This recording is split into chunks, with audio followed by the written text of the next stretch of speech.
all, and welcome back to the podcast. My name is Robbie Cassidy, and on this episode of the podcast, we're going to look at how we're working on spinal stenosis at the moment. And reason being is I put up a video on Instagram during the week, and we were discussing spinal stenosis, and it seems to have touched a nerve because so many people have got their diagnosis, and have had no option or direction on what to do after. And they're only told that it's degenerative and it can increase over time. And if you don't do anything about it, you're going to get worse. And it kind of leaves you in this empty space where you're thinking, well, there has to be something I should be able to do for it. And it seems like the only option is to get surgery. And this obviously drives a lot of fear around what you want to do. And if this is what it's like now, what's it going to be like in a year's time or 3 years' time or 5 years' time? Because you think of it purely mechanical and you think of it as, okay, it's a narrowing of the space.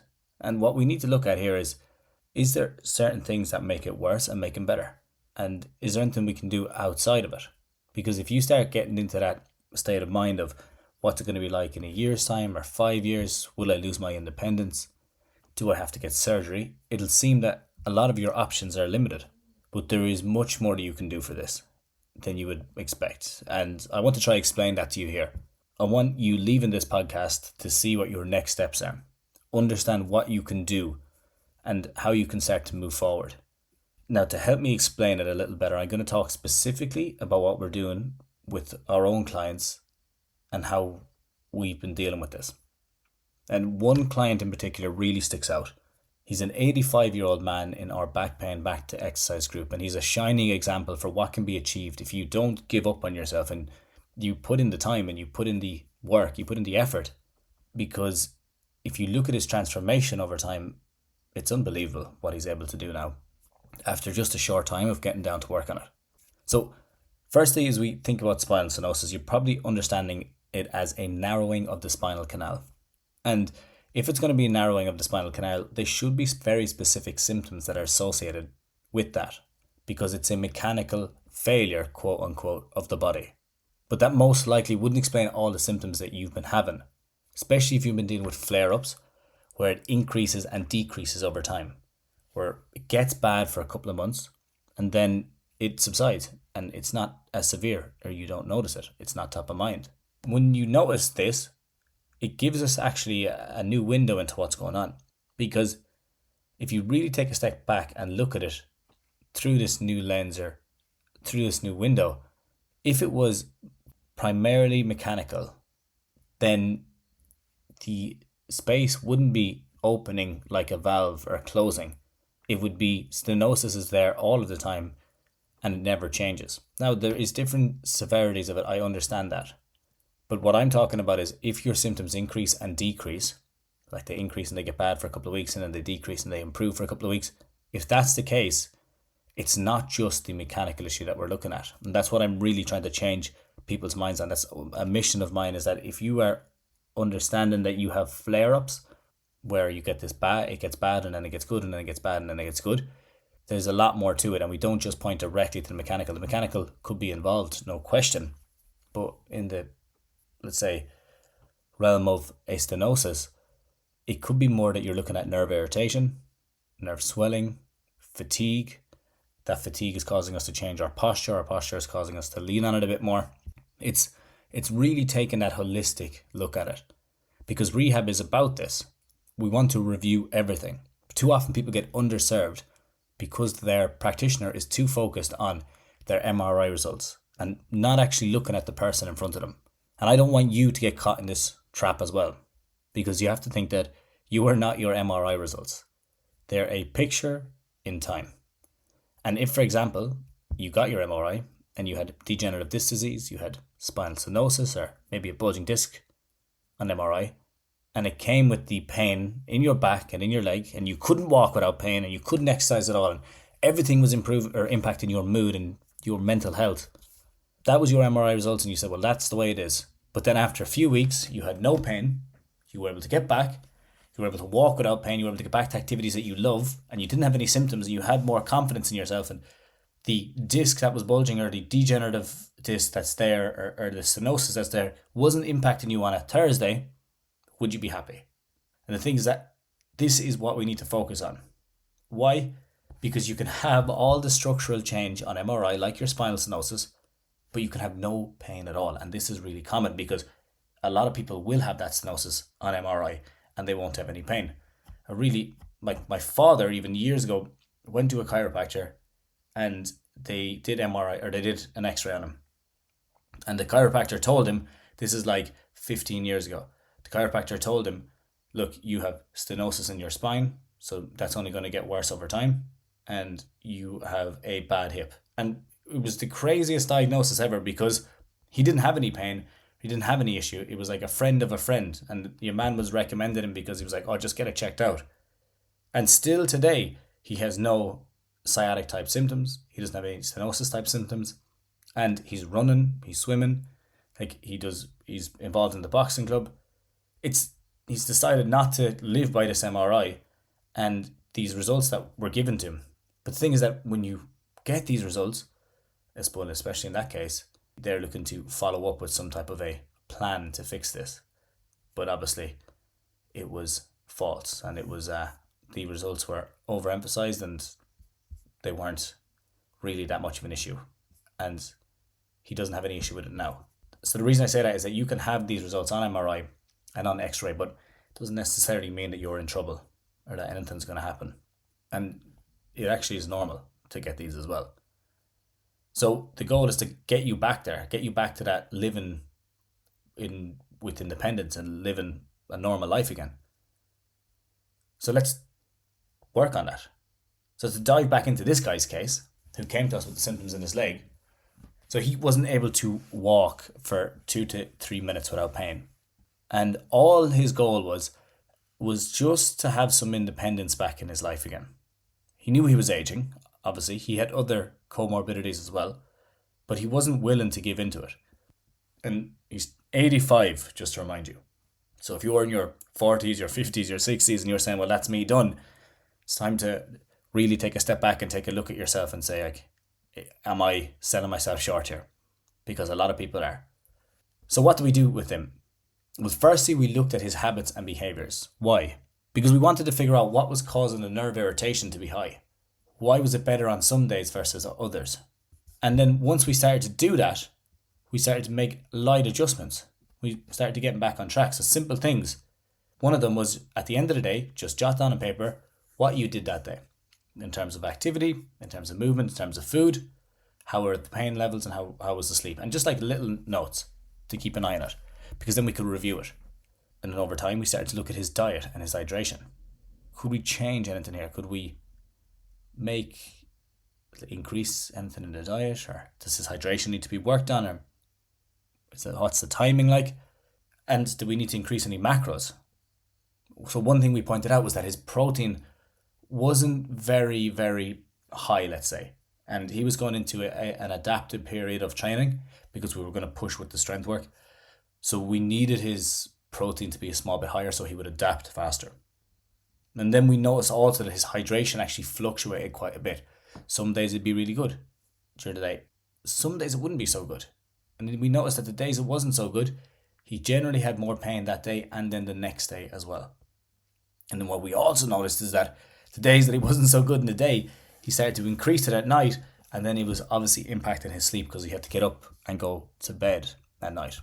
Or go to the toilet, I should say, at night. So we worked on it with a few weeks. We started to make those little changes to his diet and his hydration. And then we started to introduce some light exercises, things that will build strength, work around the lower back, the legs, and then improve the mobility overall so he has more freedom and he's not just relying on the same old patterns. And then we came back and we reassessed and we checked how was it. And the goal now was to zone in on his sleep.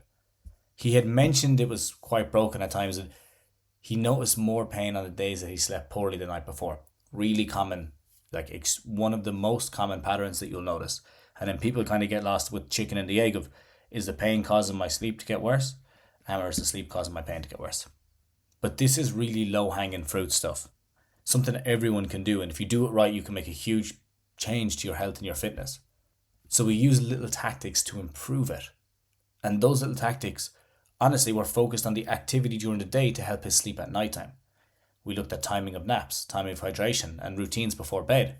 We looked at light walks and light movement-based exercises.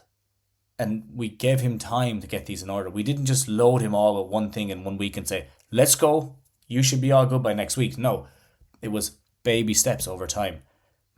Set yourself in the right direction and then just start slowly but surely working down that path. And then it was about reintroducing the activities he enjoyed. So we would, as I was saying, we wouldn't build too fast. We'd build the right things over time. Step-by-step approach, seeing how they worked and then making adjustments. Did it work or did it increase? Did it increase and was that a positive increase, or did it increase, was that a negative increase in pain and tightness? Because you can have both. And then we made light changes to that. Because the thing is that once we're going to introduce these new activities, you need to know what to do. So the thing is, with that change in activity, he started to see a big change in pain. And at the start, there were certain times it increased, and at the end, then it started to improve. But over time, it started to really change, and he was getting more distance in his walks and more time and less pain. And here it was the catch.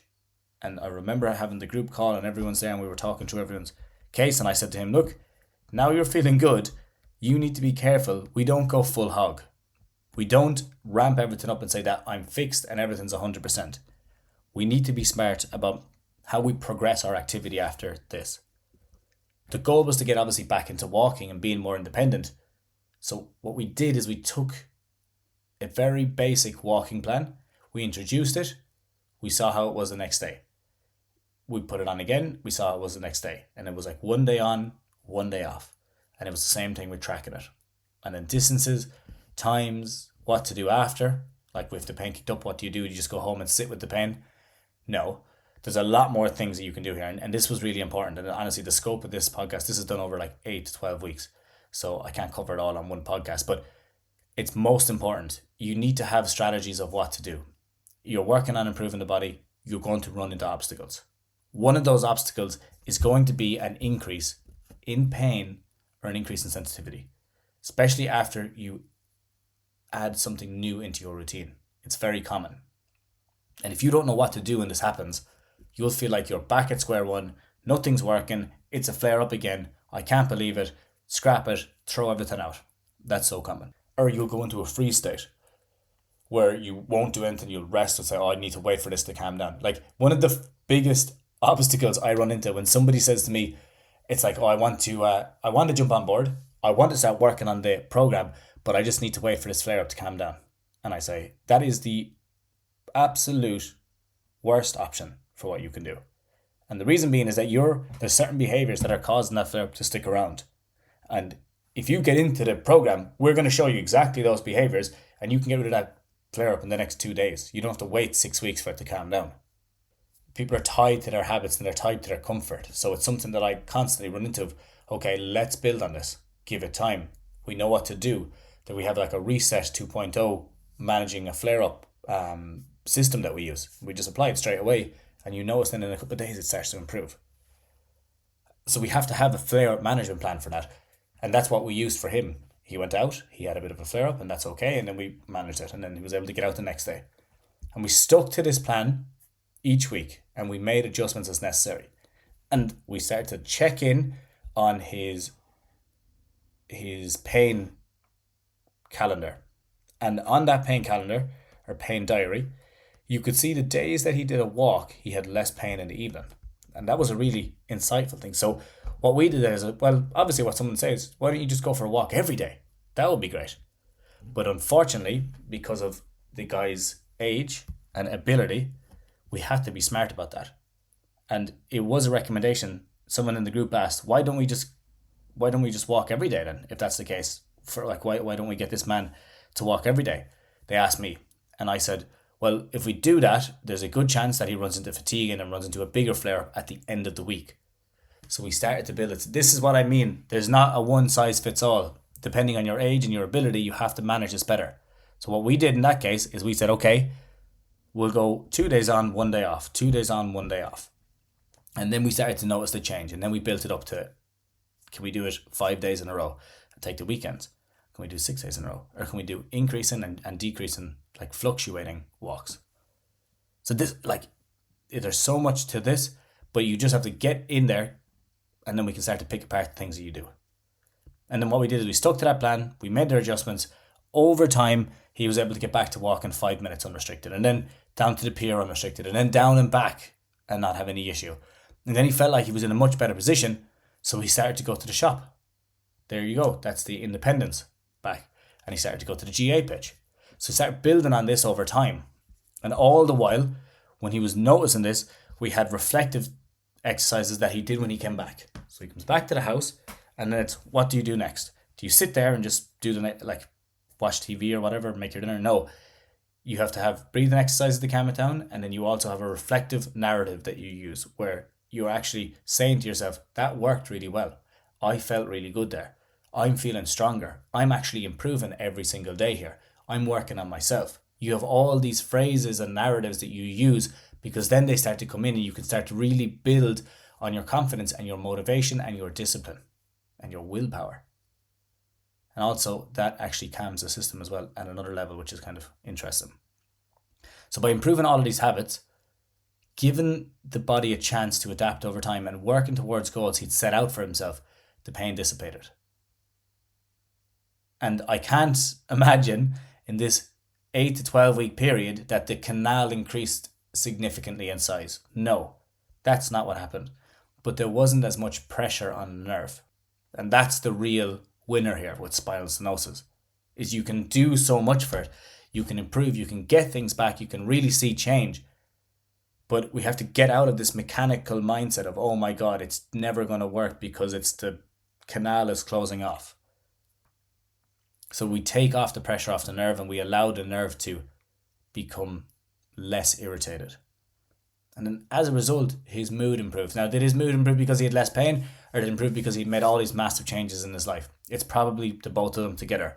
He's sleeping much better and he is getting back, and as I said, he's able to get out and about. And he has a lot more confidence in himself. Now, he does have the odd flare up every once in a while. That's true. But 5-6 days a week, he's still able to get down to the gym. He's still able to get down to the GA pitch. He's still able to get down to the pier for his walk. He's still able to go for the shop, and we'll build on it from here. We'll start to work on more strength. So if an 85-year-old man with multiple other comorbidities can do it, why do you say that you can't do it? What is your excuse? The body is really strong. It's very adaptive. And you don't live on your MRI results. People have done it before you. People have been in a worse position, have gotten better. And you can actually start to improve and you can get your independence back. The future can be bright. You can enjoy your days. You don't have to sit with pain all the time and be dreading the next activity or dreading the next social event. Like, the future is bright, but I can guarantee you it's not if you sit around and wait. If you're going to sit at home and wallow and feel sorry for yourself for how bad things are, and nothing's ever going to be better, so there's no point trying, well, I can guarantee you that will become even more of a reality in the next 6 months to a year if you just sit there and do nothing about it. So you need to make a decision. You need to decide, what do I want to do? Am I happy with where I'm at? Is it time for change? Do I want a better life for myself, my family, and the people around me? Or do I want people to be taking care of me? Like, that is a big thing, because at a certain stage, you'll become a burden on those around you if you don't start to work on it.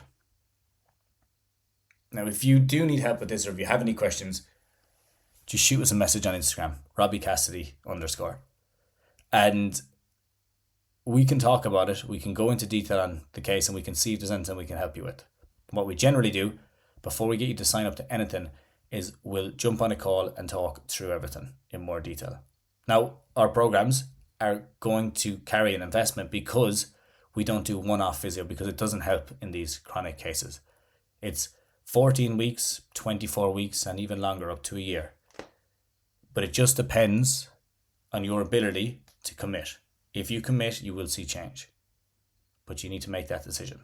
Is it time for a better life?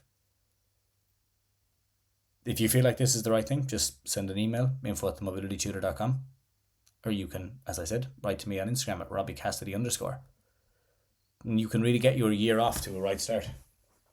So if you enjoyed this podcast, if you found that it was beneficial, if you learned from it, the best thing that you could do for me, I really appreciate it, is you either share it on your story or if you send it to a friend who is dealing with this. Because it's the easiest way to get it out there, and I can reach more people and we can help more people as a result of that. But honestly, if I were you and you have the spinal stenosis, I'd just listen back to this as well. Get a better idea of what we're talking about, the little improvements that we made with this guy. And if you want it in, jump on board. Like, we would be happy to have you. We have a 1-to-1 and we have a group program. So if you don't like the idea of group calls, you can do the 1-to-1, and then you get obviously the 1-to-1 calls with me, and then we get the group calls as well. So it's both together. And within the group program, we actually do 1-to-1 calls. It's just less than a minute, it's a shorter time. And the group program has everything. It has your education, it has your community, it has the accountability, it has your structure and what to focus on, and it has like everything that builds it up on a step-by-step over time. All you have to do is just click in, watch the video, and then you follow through. And then obviously, as I said, we do 1-to-1 calls to make sure that you're in line and we get everything set up. So just reach out. As I said, RobbieCassidy_, info@themobilitytutor.com, and I'll be happy to chat to you about it. Otherwise, if you can share it with a friend. And the last thing is, I'm trying to get this podcast up to 1,000 ratings, and I'm way off it. Okay, but I would love if you haven't yet. If you have, thank you so much. If you haven't yet, just scroll up to the top of Instagram or top of Spotify or iTunes, and just, if you could give us a 5-star rating, that means the world to me. I appreciate you. I hope this is helping, and I'd love to hear what you learned on it. But from now, I will chat to you all same time next week. Have a good one.